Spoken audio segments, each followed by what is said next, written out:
US दुनिया की सबसे ताकतवर सेना वाला देश है, लेकिन एक ऐसा देश है जिसे न्यूक्लियर बनने से रोकने के लिए अमेरिका ने सब कुछ किया।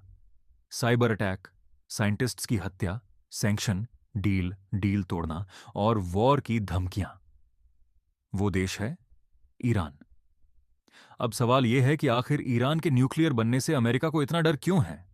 अगर मैं आपको बताऊं कि ईरान के न्यूक्लियर बनने से अमेरिका का डॉलर सिस्टम खतरे में पड़ सकता है, तो शायद ये बात आपको चौंकाएगी। लेकिन यही इस पूरी कहानी का असली कारण है। पहली बात, पावर बैलेंस। जिस देश के पास न्यूक्लियर हथियार होता है, उस पर कोई भी बड़ा देश आसानी से हमला नहीं कर सकता। यही वजह है कि अगर ईरान न्यूक्लियर बन जाता है तो अमेरिका की धमकियां और प्रेशर पूरी तरह बेअसर हो जाएंगे। और जब डर ही खत्म हो जाएगा, तो ईरान अपने फैसले खुद लेने लगेगा, खासकर अपने तेल को किस करेंसी में बेचना है। अब आती है सबसे बड़ी बात, पेट्रो डॉलर सिस्टम। आज दुनिया का लगभग 80% तेल डॉलर में बिकता है। सऊदी अरब, यूएई, कतर, कुवैत और इराक जैसे देश डॉलर में ही तेल बेचते हैं।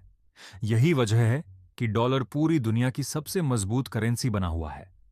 लेकिन अगर ईरान न्यूक्लियर बनने के बाद बिना डर के युआन, रुपए या किसी और करेंसी में तेल बेचना शुरू कर देता है, तो बाकी देश भी धीरे धीरे इसी रास्ते पर चल सकते हैं। और जिस दिन ऐसा हुआ, उस दिन अमेरिका की सबसे बड़ी ताकत, उसका डॉलर, कमजोर पड़ जाएगा।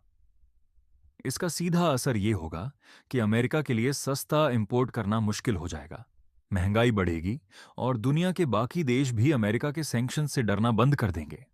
अब बात करते हैं गल्फ कंट्रीज की। सऊदी अरब, यूएई, कतर जैसे देश आज अमेरिका पर अपनी सुरक्षा के लिए निर्भर हैं। अमेरिका ने इन देशों को सिक्योरिटी गारंटी दी हुई है, यानी अगर कोई इन पर हमला करेगा तो अमेरिका उनकी रक्षा करेगा।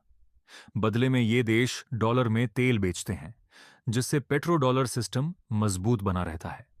लेकिन अगर ईरान न्यूक्लियर देश बन जाता है और अमेरिका उसे रोक नहीं पाता, तो ये पूरी व्यवस्था हिल सकती है। गल्फ कंट्रीज को यह महसूस होगा कि अमेरिका अब उतना ताकतवर नहीं रहा कि वो उन्हें प्रोटेक्ट कर सके। और अगर ऐसा हुआ तो ये देश खुद ही ईरान से समझौता करना शुरू कर सकते हैं और धीरे धीरे डॉलर को छोड़ सकते हैं।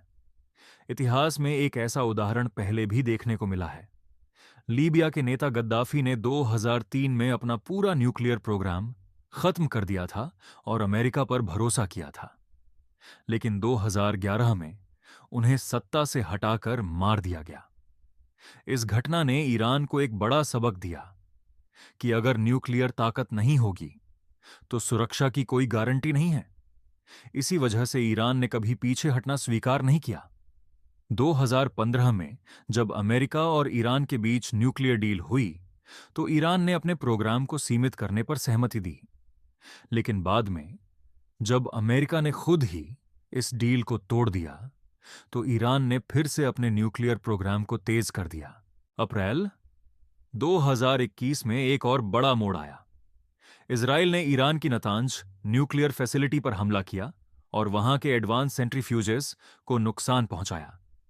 इसके जवाब में ईरान ने सिर्फ 1 महीने के अंदर अपने यूरेनियम एनरिचमेंट को 60% तक बढ़ा दिया। ध्यान रहे कि वेपन ग्रेड न्यूक्लियर के लिए 90% एनरिचमेंट की जरूरत होती है, यानी ईरान उस स्तर के काफी करीब पहुंच गया था। इस घटना ने पूरी दुनिया को हिलाकर रख दिया।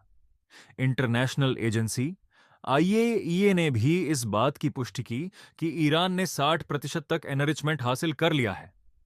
इसका मतलब साफ था, अगर ईरान चाहे तो वो बहुत कम समय में न्यूक्लियर हथियार बना सकता है। तो असल में ये सिर्फ ईरान और अमेरिका के बीच की लड़ाई नहीं है, ये पूरी दुनिया के पावर बैलेंस की लड़ाई है। अगर ईरान न्यूक्लियर बन जाता है तो न सिर्फ मिडिल ईस्ट की पॉलिटिक्स बदलेगी, बल्कि पूरी दुनिया की इकोनॉमी और पावर स्ट्रक्चर भी बदल सकता है।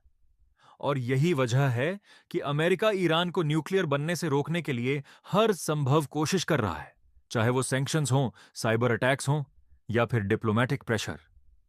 अब सवाल यह है कि क्या ईरान कभी न्यूक्लियर बन पाएगा? इसका जवाब किसी के पास नहीं है। लेकिन इतना तय है कि जब तक यह लक्ष्य पूरा नहीं होता, तब तक ये संघर्ष चलता रहेगा। और जिस दिन ईरान न्यूक्लियर बन गया, उस दिन दुनिया पहले जैसी नहीं रहेगी।